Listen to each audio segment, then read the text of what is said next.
Alors, aujourd'hui, on se penche sur une tension assez vive, là, dans la sphère publique, au Sénégal. Oui, tout à fait. On parle d'une confrontation très directe entre une figure politique, le député Amadouba, et puis un chroniqueur bien connu, Badara Gadiaga. C'est ça. Et nos sources parlent vraiment d'une attaque, hein, une attaque en règle. Exactement. On s'appuie sur des extraits qui sont assez explicites, attaques sur diplômes falsifiés et licenciements. Le point central, et c'est quand même une charge sérieuse, Oui. c'est cette accusation d'Amadouba qui dit que Badara Gadiaga aurait falsifié son diplôme, le BFM. Ah oui, le brevet de fin d'études moyennes.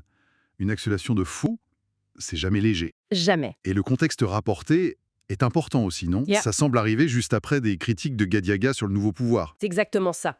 Le timing interroge. Notre objectif ici, c'est bien de regarder les éléments tels qu'ils sont présentés, de comprendre un peu la mécanique de cette dispute publique, sans juger du fond, bien sûr. Oui, on analyse les faits rapportés. Et les mots utilisés sont forts, d'après ce qu'on lit. Ah oui, très fort. Amadouba aurait dit à Gadiaga, je cite un peu, tu devrais te taire à jamais, faussaire de BFM. C'est violent comme propos. Carrément. Et il ajoute aussi quelque chose comme une seule personne mérite de raser les murs. Oui, celui qui a falsifié ses diplômes pour obtenir un poste dans l'Ancien Régime. L'attaque est vraiment frontale, elle vise l'intégrité de la personne. Et au-delà des mots, Amadouba, d'après nos sources, il fait un lien avec des conséquences professionnelles passées. Tout à fait. Il affirme que ce supposé faux diplôme, Gadiaga s'en serait servi pour avoir un poste sous l'Ancien Régime. D'accord. Et il va même plus loin, il parle d'un licenciement veiné. Oui, c'est ça. Les extraits mentionnent Amadouba disant et sur la base de ce faux diplôme, tu as été licencié après la publication du rapport de la Cour des comptes. La Cour des comptes. Le fait de mentionner cet organe, ça donne un poids, une sorte de caution, non? Exactement. Ça vise à, comment dire, institutionnaliser un peu l'accusation. La Cour des comptes, c'est sérieux, leur rapport pointe des irrégularités, donc lier les deux, c'est pas anodin. Non, c'est clair. Mais revenons au timing, justement. Le fait que ça sorte pile après les critiques de Gadiaga, ça sent la vie post-politique quand même. C'est difficile de ne pas y penser, oui. Ce que ça pourrait décrire, c'est une stratégie assez classique finalement. C'est-à-dire? Face à une critique politique sur le fond, on répond en attaquant la personne. On essaye de saper sa crédibilité. Et là, en utilisant une accusation peut-être ancienne ou qui traînait. Ah, parce qu'il y a ça aussi. Oui, les sources notent qu'il est parfois surnommé le chroniqueur de Sambia FM. Donc cette histoire de diplôme n'est peut-être pas complètement nouvelle. Ah, d'accord. Ce surnom, c'est un détail intéressant. Ça veut dire que ça circulait déjà un peu, mais là, l'attaque d'Amadouba lui donne une autre ampleur, une publicité différente. C'est tout à fait ça. Ça suggère qu'une supposée vulnérabilité sur le parcours personnel devient, disons, une arme tactique dans le débat. L'idée, ça semble être de disqualifier la critique en attaquant le critiqueur. Bon. Et il faut qu'on le rappelle, hein, notre analyse se base uniquement sur ces extraits qu'on a eus. On rapporte ce que dit Amadouba tel que c'est écrit. On n'est pas là pour dire si c'est vrai ou faux. C'est essentiel de le préciser. On observe juste comment, dans ces cas précis, une accusation personnelle est utilisée publiquement par un politique contre un journaliste et en liant ça à un passé pro et à un contexte politique tendu. Donc si on résume très vite, on a une accusation publique forte de faux diplôme. C'est un député contre un chroniqueur.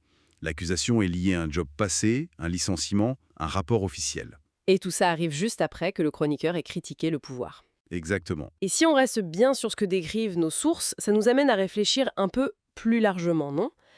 Qu'est-ce que ça dit, ce genre de clash, centré sur le parcours personnel, sur la façon dont le débat public peut parfois dériver? Oui, ou pour le dire autrement, et c'est peut-être là-dessus qu'on peut finir, dans cet écosystème médiatico-politique qu'on voit ici, comment est-ce que l'authenticité du parcours devient une sorte de monnaie d'échange, ou une arme, potentiellement au détriment du débat sur les idées elles-mêmes? C'est une question qui reste ouverte, effectivement. Bonjour, alors aujourd'hui, on explore un sujet vraiment d'actualité, hein, la nouvelle direction économique prise par le Sénégal, cette idée de souveraineté économique. Oui, bonjour. C'est un terme qui revient beaucoup. Exactement.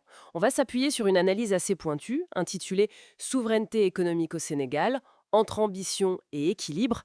L'idée, c'est de comprendre un peu les ressorts de cette stratégie, ses motivations et puis aussi les débats que ça suscite. Mhm. Surtout que le gouvernement vient d'annoncer, enfin, le Premier ministre Ousmane Sonko, la préparation d'un projet de loi sur le patriotisme économique. C'est ça, avec un fonds de soutien annoncé qui est assez massif, il faut le dire. Oui, on va y revenir.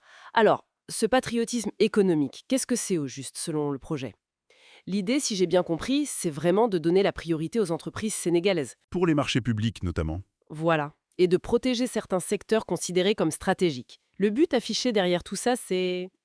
Rendre l'économie plus endogène, on pourrait dire, moins dépendante de l'extérieur. Oui, plus autonome et qui répondent d'abord aux besoins sénégalais. C'est ça. D'ailleurs, ça fait écho à la vision Sénégal 2050, qui parle beaucoup de souveraineté, d'équité Hmm, et d'autonomie productive. tout à fait. Et l'annonce choc, c'est ce fonds, 1000 milliards de francs CFA. 1000 milliards, oui. C'est énorme. Pour aider les PME, les PMI locales. Les petites et moyennes entreprises et industries, l'idée étant de faire émerger des champions économiques nationaux. C'est un signal politique et économique très fort, indéniablement. Décortiquons un peu cette ambition. Ouais, ce qui est intéressant ici, je trouve, c'est que cette démarche, elle s'inscrit dans une volonté plus large. Une volonté de revoir un peu les rapports de dépendance. Hérité de l'histoire postcoloniale, comme le dit l'analyse. Exactement. Et il faut dire que ça trouve un écho plutôt favorable chez une partie du secteur privé sénégalais. Ah oui. Ouais, selon nos lectures, beaucoup d'entrepreneurs locaux espèrent que ça va leur donner un meilleur accès au marché, une concurrence peut-être plus juste face aux grands groupes étrangers. Dont la présence est parfois jugée un peu écrasante. Voilà, c'est un peu ça l'idée, une sorte de rééquilibrage attendu. Mais alors, il y a forcément des questions, des défis. Ce n'est pas si simple. Ah non, loin de là. L'analyse qu'on a lue soulève des points importants. Certains experts mettent en garde, non, contre un risque de repli. Oui, un risque de repli économique et potentiellement une perte de compétitivité à l'international. C'est une crainte légitime. Surtout qu'on sait, et l'article le rappelle bien, que le Sénégal dépend encore pas mal des financements extérieurs. Pour beaucoup de choses, oui. Les infrastructures, la santé, même le numérique. Donc, si le cadre devient trop rigide, trop patriotique peut-être, est-ce que ça ne risque pas de faire fuir certains investisseurs? C'est tout l'enjeu. Trouver le juste milieu entre affirmer sa souveraineté et rester attractif. C'est un équilibre délicat. Et quelles seraient les conditions pour que ça réussisse alors? Pour éviter les pièges? La source insiste beaucoup sur plusieurs points clés. D'abord, la transparence. C'est crucial. Surtout pour l'attribution des marchés publics, j'imagine. Respecte les engagements internationaux du Sénégal. On ne peut pas tout jeter par-dessus bord. Non, bien sûr. Le danger, ce serait de tomber dans un protectionnisme, mal calibré, qui finirait par nuire à tout le monde. Et puis, il y a la question de la mise en œuvre concrète. Ce fameux fonds de 1000 milliards, par exemple. Tout à fait. La gouvernance de ces outils sera déterminante. Comment s'assurer que l'argent va vraiment là où il faut?